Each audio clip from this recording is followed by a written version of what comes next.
we have had International Men's Day last week, and there was barely a whisper about it in the press. Now, first and foremost, Senator, you're an Aussie bloke. Now, we all know that we don't need these international days of recognition, but are these things such as International Men's Day important to balance out the social narrative of our society, given the stranglehold that progressive feminists have over us recently? I think it is important, but I'm just going to get serious for a minute. I think masculinity in the West, specifically in the West, is in decline at the moment. I think anyone who looks at it for more than 10 seconds could tell you that. We've got men these days that are being emasculated, men who don't even know what they are anymore. We've got men that couldn't tell you what a woman is, running the show in the halls of Canberra where I am right now. And that's a very, very big problem. Why is it a big problem? Because men who are not masculine, who have been emasculated, naturally don't stand up to authoritarianism. They don't stand up to tyranny. They don't stand up to protect their families. They don't stand up to protect their nation. They don't stand up to protect their culture.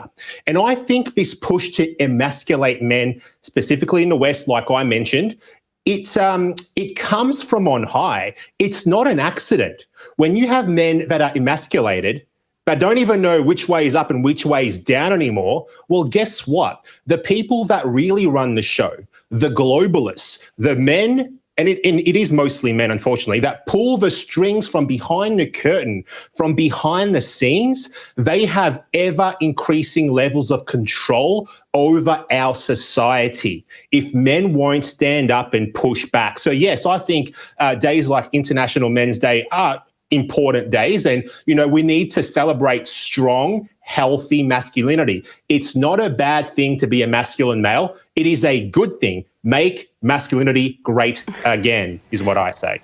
Well, one thing that I kind of find a little bit sad is that on International Men's Day, I understand they're trying to recognise the tragedy of male suicide, but I feel like these days should be a moment of celebration rather than sadness. Do you think that maybe we should have days that are celebrating all the best parts of men, making men feel better, telling young boys how great it is that they are men, instead of using these events for such sad things?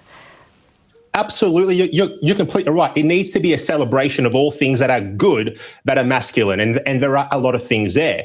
But what we also need to do, Ali, is we need to in a way, be proud of masculinity again. Because these days, if you're a boy, you're consistently told that you're bad and all this kind of stuff. You can't mess around. You've got to sit still, when boys' natural inclination is to go and play and be rowdy. But, we need to recognize that there are differences between the sexes. Men and women are different. I spoke about this in the Senate last week when I was talking about mothers and fathers both bringing a different aspect to the family unit.